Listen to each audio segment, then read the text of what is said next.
Investors and traders, welcome to the channel. Market chart pattern. Today is 5th of May 2024. Hope everyone is having a great weekend.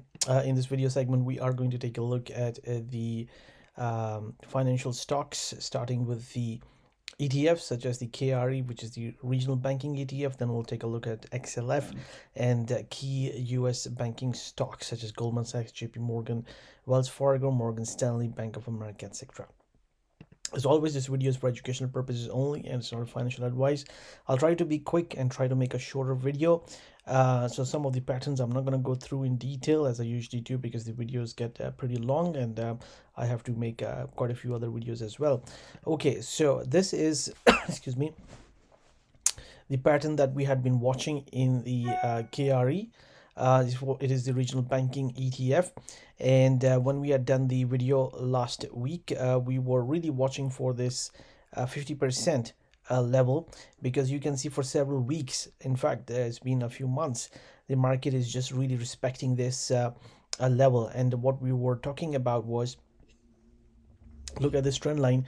If this market is able to get above this trend line, and ideally it's able to also take out this swing high, there we go, then what we believe is that it is actually moving in this ABCD formation higher, which could in fact take it to around $62 per share level, which is in fact going to be pretty good, not just for the financial stocks, but for the smaller cap stocks such as Russell 2000, really good as well, because a lot of these smaller companies take financing from smaller banks.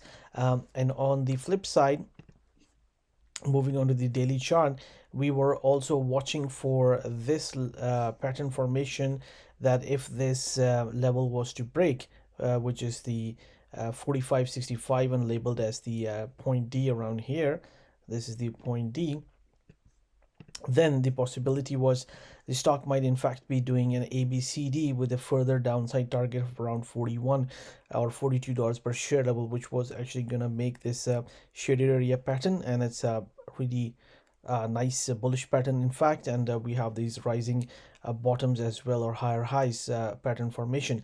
But as we looked at on the weekly chart, it appears that this ABCD pattern might in fact be complete with this one, and as long as the price remains above point D, then the chances are it's actually moving higher towards that $62 per share level.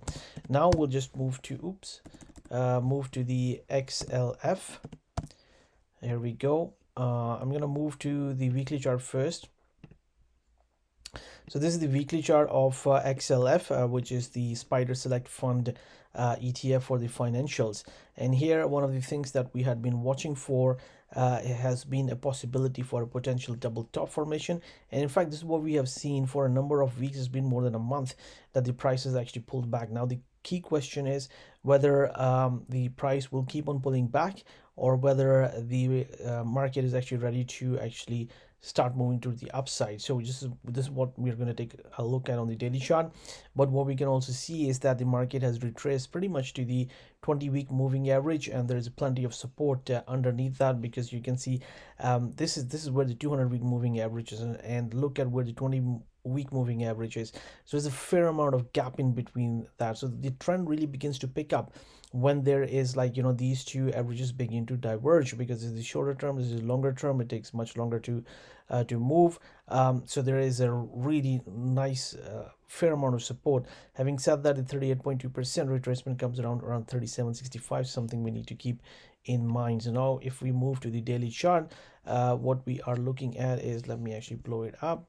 We are looking at this formation, where essentially the market is range bound. So the market retraced, when it retraced right to the 50% of this move, and then it rallied right to the 61.8% retracement of this swing high to this swing low, and the market has just gone sideways. It just moved back a little bit, retraced the 61.8% retracement of this low to this high. So you see that is actually forming this triangular formation. And now if you look at this trend line, it's a lot of resistance over there. If the market is able to close above that on 2 consecutive daily basis, and in particular is able to take out the 61.8% retracement, then the chances are that it's actually starting its next leg higher, of course in an ABCD formation, and it will go and tackle these this $42 per share level, and maybe even beyond that as well. So this is what we are watching in the XLF. Now let's move to Goldman Sachs. So I'm gonna move to the weekly chart first. The Goldman Sachs stock has been really strong, and it actually broke out of this bearish symmetry, which is in the highlighted in the red.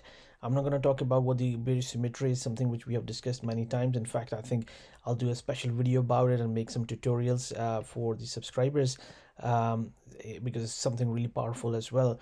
So now on the weekly chart, I think where it is going now is to around $466 per share level, because that's going to be the 1.272 expansion of this entire swing high to swing low, and of course that's the entire bear market. So it's going to be a pretty important level, and above that we have other levels as well, but we'll take one thing at a time. Moving down to the daily chart, here we go. The market on the daily chart is actually moving into a key resistance, which we also had identified in advance, and that is this 442 level, which is the 1.618 expansion. So the market has actually reached that level and pulled back a little bit, and getting above this will actually begin to target that 462 level, which is what we have seen on the weekly charts. This is what we are looking at in the stock of Goldman Sachs. I'll just go back to the weekly chart and let's take a look at JP Morgan. So the JP Morgan stock is a very well-functioning bank, and that is reflected in the stock price. Look at this amazing trend line just going back several years, in fact more than a decade, because this is when the low came in 2009. This has been fantastic for the shareholders.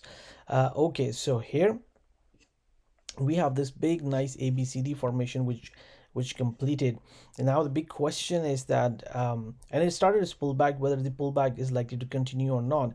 So the chances are that in fact it could form an ABCD and right into this 38.2% retracement to around $175 per share level, and that would be perfectly normal, and it will be right in line with this concept of market symmetry, because this is the kind of retracement what this has been done before in this CD leg higher, and it will be just in line with everything. So $175 per share level, maybe that is a possibility. And then we go back and take a look at this on the daily chart, and what we are seeing is that after the market made its AB leg correction, it went and retraced right into the 61.8% retracement, and so this is our point C.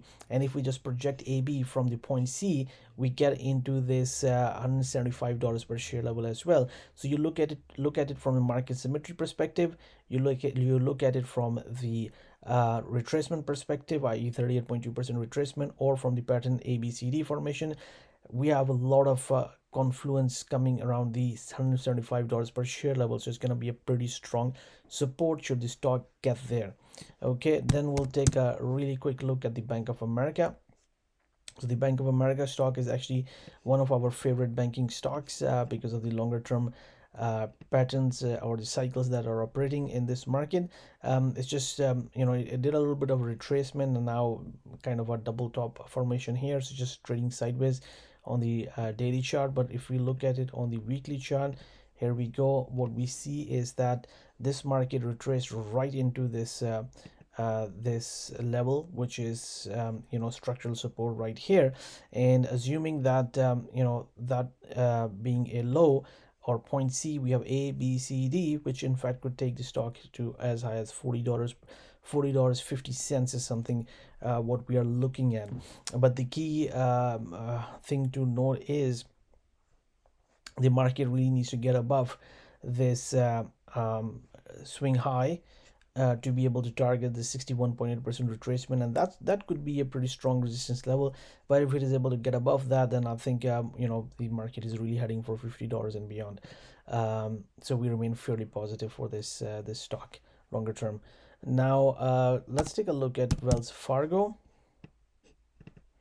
Wells Fargo on the weekly chart, what we are looking at is challenge these highs, try to take it out. It's just gone into a little bit of consolidation, but if it just keeps on moving like this, maybe it's going to go and challenge these highs of 66, because those were the all-time highs from 2018, and the stock hasn't done that but has made a remarkable recovery after breaking a lot of these bearish symmetric patterns which we had actually seen in the past on the daily chart. There were a number of these. You can see these black ones, and then yeah, the black ones were the ones which were bearish symmetric patterns. Every time the market was rallying about this much, it was, you know, a strong resistance was coming in, and when the market began to break out of this, we knew that, you know, something is changing in the stock's behavior. Let's take a look at Citigroup. Now this stock is it has recovered a lot, but I think there's a fair amount of resistance here right at the 61.8% retracement, and what the stock is doing right here could in fact be a double top formation as well. But really the key is gonna be for this stock, if it is likely to carry on moving higher, this 382, whether that will get respected or not, i.e. get held or not, if there's going to be a pullback. But looks like, you know, just keep on watching this $65 area. That's the 61.8% retracement. Okay, now we will take a quick look at Morgan Stanley. So the Morgan Stanley stock, let's move to the weekly. It's a little bit easier to see it on the weekly chart. It's actually stuck in a big trading range for quite a while, and it's right at the 78.6% retracement level, which it is visiting for the this is 1 2 3 4 5 6 time 6 consecutive weeks, well, with the exception of this one, 6 weeks here, and then there have been previous weeks here. So one time, two time, yeah, it's just, it really needs to get above this level for it to move higher. Otherwise we are looking at a retracement, maybe back to the around $85 per share level, which is the bottom end of the trading range. And if it breaks this trading range to the downside, then that opens up the door right to here, where we have an open gap coming in from December of 2020. Otherwise it just needs to break out of this trading range by breaking out of this 78.6% retracement to be able to move towards the $100 per share level. Okay, I'm just thinking if any other key banking stock that I might have missed. I think I've covered pretty much everything which we usually take a look at.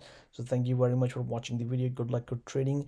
And if you like the video, then give it a thumbs up. And if you like how we do the analysis, technical analysis, then do subscribe to this channel. Thank you very much. Good luck, good trading, and speak to you guys soon.